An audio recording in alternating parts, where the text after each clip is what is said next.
Next will be Mr. Mike Cooper, Williams CEO report. Morning, Commissioners. I've just got a few things, and then the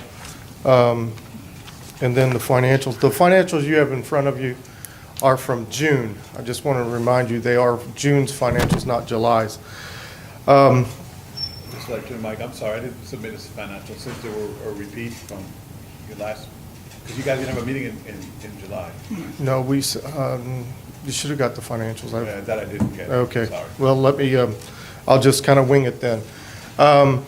For June, we showed a $65,000 net income, net gain, bringing year-to-date total through 9 months to almost $300,000, about $292,000. Excuse me, Mr. Chairman, have we got something we can look at? No, we don't. That's what they were That's just what I'm trying to discussing. say. Evidently, Top of Mike, I can-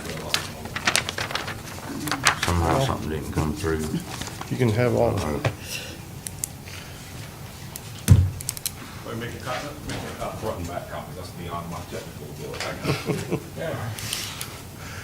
You want to talk about the, My other, yeah, I've got 3 other items. We got the x-ray equipment on here. Yeah, I just wanted to just mention the X-ray equipment. I'm not, as I hope Michael passed along, I'm not looking for any decision on that. It was just, I wanted to give you some basic information on the things that we're looking at. We are trying to get at least 2 more quotes. And after I got those quotes, there was some question as to whether or not that they were within our GPO. So I've got to validate that as well before I bring it back to you. Because even if it doesn't lower the cost, the more money you spend in the GPO, the larger the rebate is at the end of the year. So we want to make sure we get credit for that money.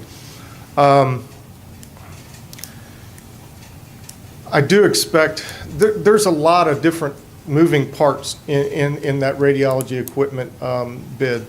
I mean, whether or not you get new equipment, brand new out of the box, whether you get refurbished equipment, or whether you put money into the equipment that is 20 years old and just have it retrofitted. There's also the cost of what we call a deinstall, reinstall.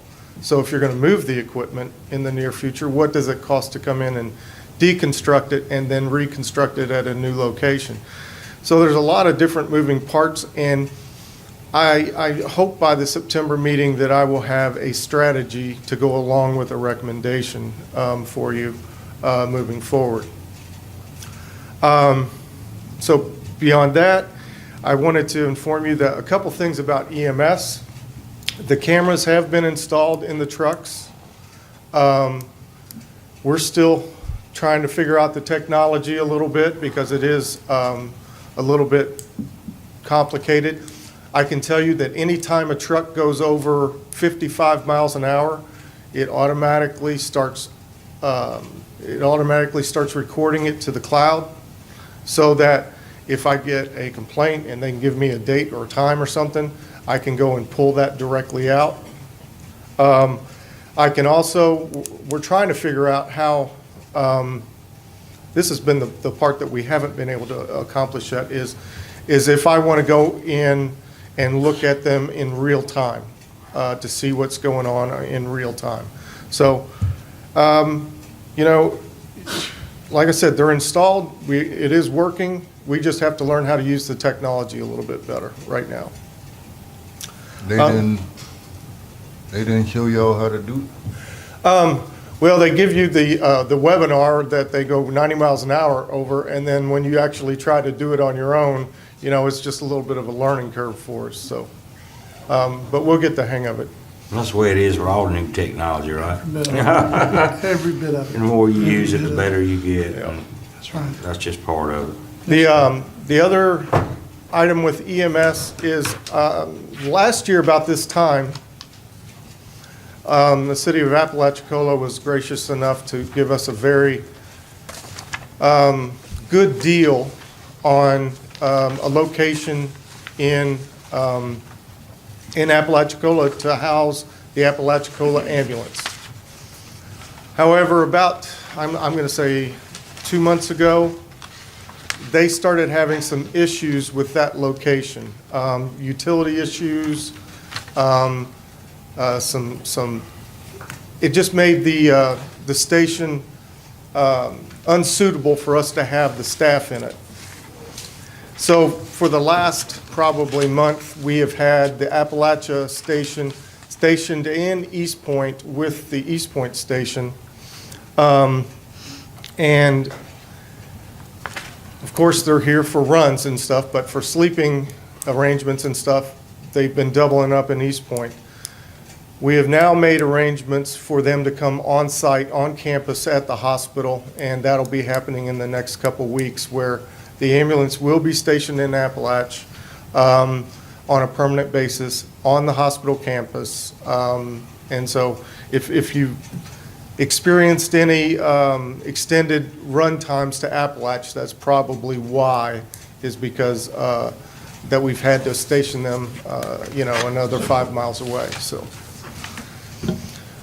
All right, 2 other things. The generator, I think Michael is going to discuss in. Actually, if you don't mind interrupting a little bit. Item 10 on my report. At the July 18th meeting, while discussing the need for a new generator at Weems, the chairman suggested, and the board agreed, that we should ask the sheriff for quote via the Sheriff Association. That turned out to be a very cost-effective idea, as it was the best quote received. I forwarded that quote to Mr. Cooper and Mr. Craig Gibson, and they both recommended purchasing the generator based on this quote. The base bid is $40,618, with additional costs for accessories and options. Mr. Cooper is not sure how much of the accessories and the options will be needed. At your June 20th meeting, the board motioned to declare a state of emergency and authorize up to $65,000 to be spent on the generator from the Healthcare Trust Fund, to purchase a new generator. Mr. Cooper will inform me if it becomes necessary to go beyond the authorized $65,000. And we are, just so it's on the record, the board is relying on Mr. Cooper and Mr. Gibson on the most part for their expertise in making sure it's the correct generator, correct size, and it will suffice for the building that's there now. That's quite a bit of savings, huh? Yes, sir. And Very as good far idea. as the accessories and the options, again, we'll have to rely on you as to what we actually need. I think the one accessory we know we don't need is that there's an option to do an aluminum cover as opposed to the steel cover, which is obviously less corrosive, but the guys do a pretty good job on maintaining the one we've got now, which is 25 years old or whatever it is. They actually treat it every quarter, so it doesn't have any rust on it now. So Craig said that, we didn't need to spend the extra $5,000. I think it's like $5,000 for the aluminum cover or something, so. Well, that's good. That was a good move, huh? Yeah, good move on the board. Looking for that. Okay. I think that's a good thing. Regarding Community Hospital Corporation and where they're at, I think that Michael will be getting a phone call, if he hasn't already gotten one. It'll be my voice. He'll be getting a phone call. I think that they're prepared to come down and have another conversation with you. I think they're at the point now where they have somewhat of a strategy and a plan of action that they would like to implement. Obviously, I don't know those details, but I think by the next meeting, and I mean the second meeting in August, that you should have some clarity on where they're at. You're talking about CHC? You're not no representative for them, are you? No, I don't know. Okay, well, let them, just let Yeah. them tell us. So, Yeah. He said he don't know. Yeah. I don't know. yeah. But I do know that I'm sure that the plan is for them to be here by the next meeting to give you all that. What I'm saying is they'll let the board know because they've been in communication with the board. Okay, you wanna go with these financials, Mike? Yep. Again, looking at the income statement, you'll notice that we did have another strong month, another month over $1 million of gross revenue, which generated a gain of $68,000 for the month, putting us at a year-to-date total through 9 months of $292,000 to the positive. A couple things that I wanted to note on the balance sheet side.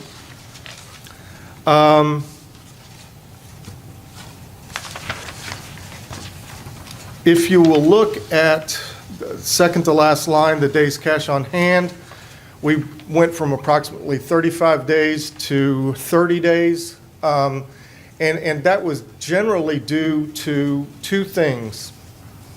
Number one, June had 3 payrolls in it. The third payroll was the last day of the month. So that caused our operating account to be basically depleted at that point. So that should rebound a little bit in July. The other thing that you will note is that our current ratio, which indicates the number of times that our cash and liquid assets can cover our current liabilities, went from 2.7 to 3.2. That's another indicator of where the cash went, the 5 days of cash. It went to cover that second payroll and to drive up that number in the current ratio, which are both good things. Also, which is not shown in these financials because it happened in July, but another substantial payment was given to the clerk's office in July, as well as TMH, another $50,000 to both the county and to TMH in July. So beyond that, you will note that our collections trend lines are still very, very strong. Despite the state of healthcare, we're collecting more on what we do. Mr. Chairman, can I ask a question? On your collections, Mike, with you paying the $50,000 to the county, what's the balance that the hospital owes the county now? After that, it'll be $690. $690? Okay, what's the balance to TMH now? After that, it would be, well, I'm kind of guessing here because we've made payments as well, but it should be around $400,000. $400,000, okay, thank you. Any other comments from the board to Mr. Cooper? I've got a question, but it's not on collections. It's on your requirements to the state as far as audits. Have you all submitted the audit to the state yet? No, well, I think we did this week, yes, You did this week? yes. Okay. Had you not, are you on time or are you late or? We're way late because Okay. the audit doesn't get done till 10 months into the next year, and we're required to have it 60 days after the end of the fiscal year. So we're always, this is normal. Was the hospital cited any kind of penalties for being late? Yeah, it's like $5,000. $5,000? Yeah, it's what it is every year. I just wanted, thank you. Mike, on that generator, y'all make sure that it's gonna accommodate that new building too. There'll be a second generator for that, sir. But you gonna have 2, but make sure they gonna accommodate. Okay. You had a comment, Mr. Jones? I just have a question. And Mr. Cooper, I'm not trying to, I just want to make sure I understand. When Commissioner Sanders was asking about the audit, what were you explaining? It's all new to me, so just. Okay, Sorry. we are audited as a department of the county. And so normally, I mean, normally a hospital has their audit done within 60 to 90 days after the end of the fiscal year. But the county's process is they don't submit the audit until the end of the next fiscal year, which will, or thereabouts, which we just got the audit at the end of June, I think it was. Maybe even after that, but I think it was the end of June. So the state requires that we submit that within 60 to 90 days. There's no way we can do that. So that, once you pass that state deadline, they start fining you $20 a day, I think it is, until you get it in. So as soon as we get it from the county's auditor, then we send it in. Thank you. Mr. Chairman, if I can follow up. If that is causing the hospital to have to pay a $5,000 fine to the state of Florida, then we need to rectify that problem. I don't want to be in deficiency with anything to do with the hospital, because that's jeopardizing our ability to operate the hospital. Am I not right? Am I not right, Mr. Cooper? Well, we need to inquire. I mean, you act like it's just okay, and it's not okay. Well, it sounds like we need to That's what I'm saying. inquire with the county auditor why it takes so long Why? for him to get the audit done every year. And that's what I was fixing to say. We need to find out from the county auditor why we do not have that audit in a timely fashion enough to meet the guidelines of the state as set forth by the state for the hospital. I don't want to see this hospital in deficiency with the state. A $5,000 penalty, that's a penalty. That's a fine. That's what I'm concerned about. And I'm not gonna go there no more. I'm gonna make a motion. We shouldn't have to pay it. If anybody's gonna pay the $5,000, it needs to be, if the auditor did that, then it needs to be the auditor paying the $5,000 fine. But the hospital and the county commission don't need to be paying it. Well, I'm gonna make a motion that we tell the auditor and make sure that they get with the dates that comply with whatever the hospital. You say y'all have a deadline, right? Yes, yes, ma'am. Okay, I wanna make sure the auditor know the deadline, and he have it in there. He have his audit finished before it gonna cause them to miss their deadline. Okay, if it's an audit, maybe the clerk can shed some light on it. Marcia, do you know? I mean, I really don't know. I mean, the county's audit is due by June 30th.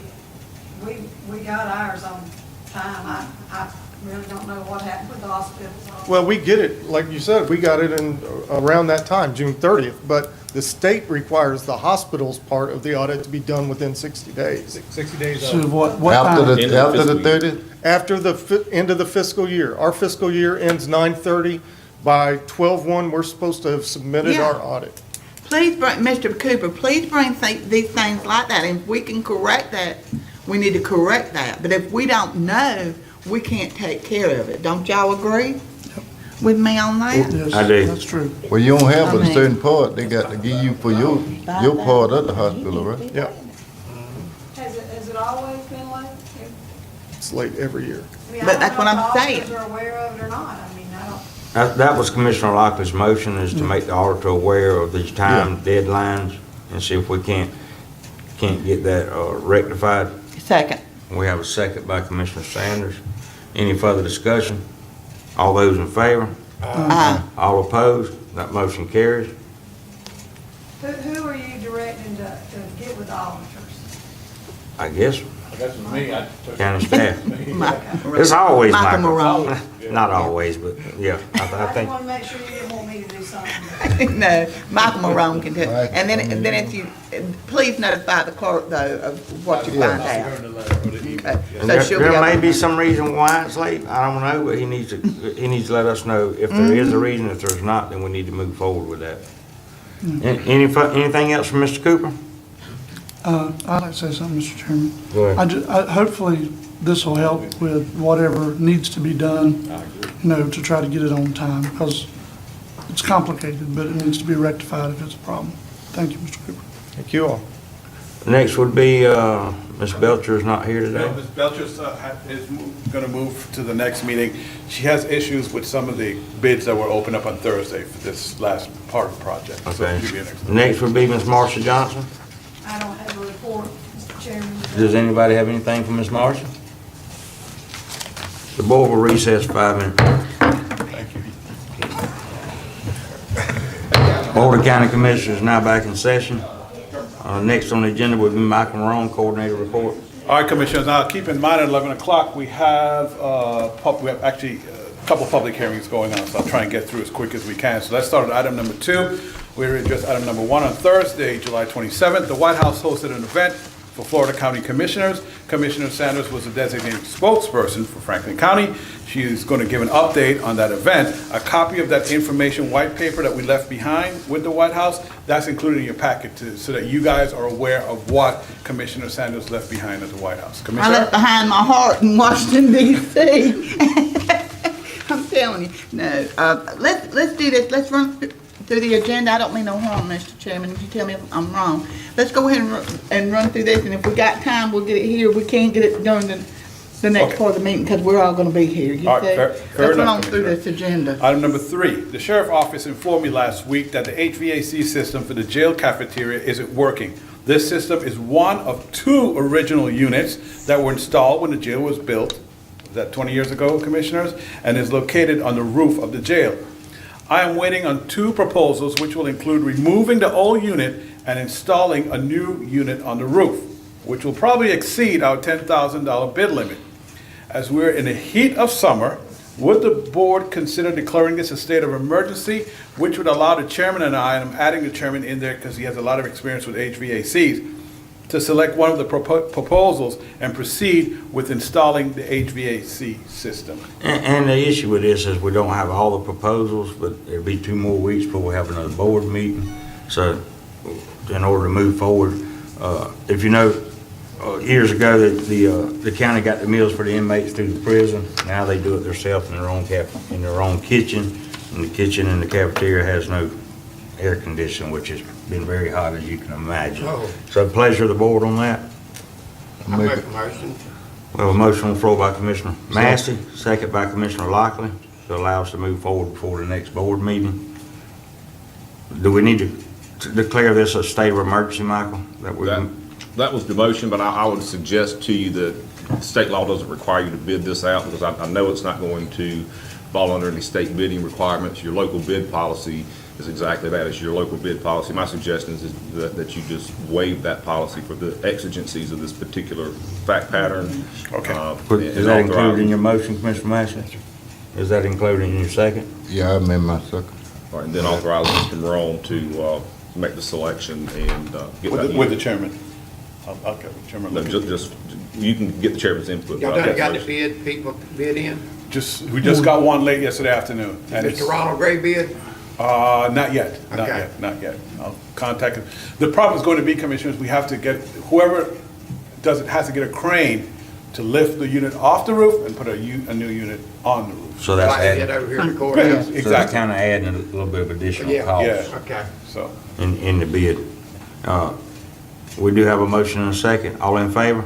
Aye. All opposed? That motion carries. item number 4, the county advertised a request for qualifications seeking a firm to provide construction engineering inspections for widening and resurfacing on approximately .65 miles of Ellis Van Fleet and 17th Street. After the name of the firms are announced today, board action is needed to send the RFQs to a review committee consisting of Ms. Erin Griffith, Ms. Amy Ham Kelly, and myself for ranking. The review committee's rankings and recommendation will be presented at your August 15th meeting. If you could pass these down, sir. So basically, there's no price here. I just need to give you guys the names of the companies, and then if you guys so desire, you can make that motion to forward it to the review committee.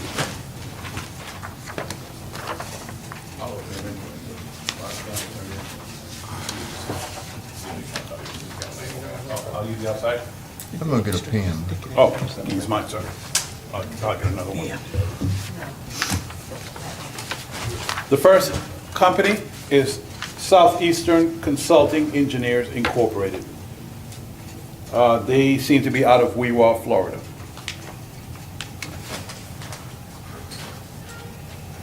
And Commissioners, just for the record, this next applicant, the package was accidentally opened by the clerk's office yesterday, but that is not a defect that would require you to reject it. This should have been marked as that it was anyway, it was just accidentally opened, and anyway, just want to get that on the record. And as I squint here, they are Anchor CEI Incorporated, and they're out of Panama City, Florida. ANCR, Anchor Incorporated. You said Anchor? Yes, sir. Anchor CEI.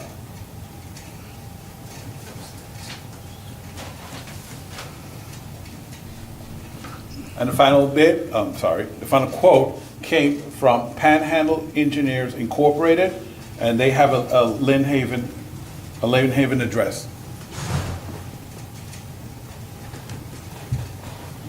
I And make a those- motion, we turn it over to the committee. Second. Well, a motion on the floor by Commissioner Lockley, second by Commissioner Sanders. Turn it over to the committee. I have a question, sir. Yes, What sir. was the location of the first company?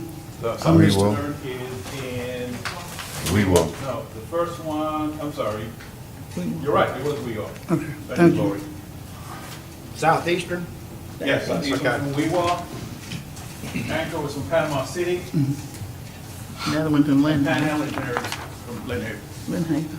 We do have a motion and a second on the floor to turn it over to the committee. Any further discussion? All those in favor? Aye. All opposed? That motion carries. Item number 5, the county also advertised for requests for qualifications seeking a firm to provide construction engineering inspections for widening, resurfacing, and new construction on approximately 4.25 miles of Mill Road. The county will defer the opening of these RFQs until your August 15th meeting. County staff did not receive the plans for this project in time to distribute it to all the parties that were interested in bidding. So we'll just move that to the next And this meeting. is fixing to get underway.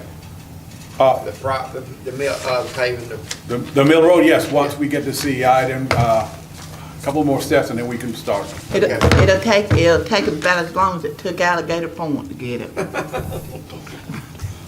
don't say Takes it like that. It takes a while. Item number 6, county staff was notified that Reliance South Construction Group is the construction manager for the Island View Park project. This project is a collaborative effort of the Trust for Public Land, Florida's Department of Environmental Protection, and Franklin County.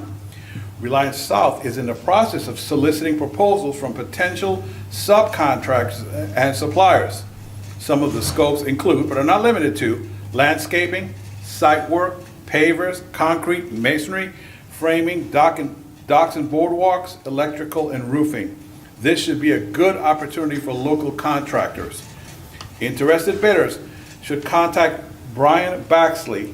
I'm going to read this slowly, but you can call my office, 850-215-5540, or you can email Mr. Baxley, that's a typo, at baxley@reliancesouth.com.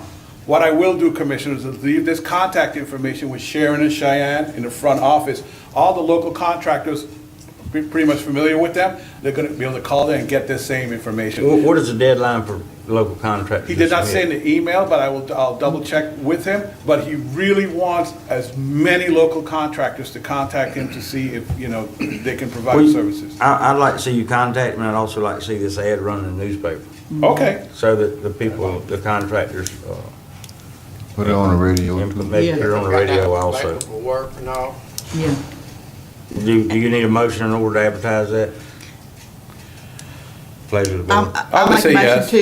I'll make a motion to do that, but I also, make sure that he advertises it more than just here, that he advertises it everywhere, and let him know that if there's anybody that meets qualification locally, to look at them, basically give them a preference.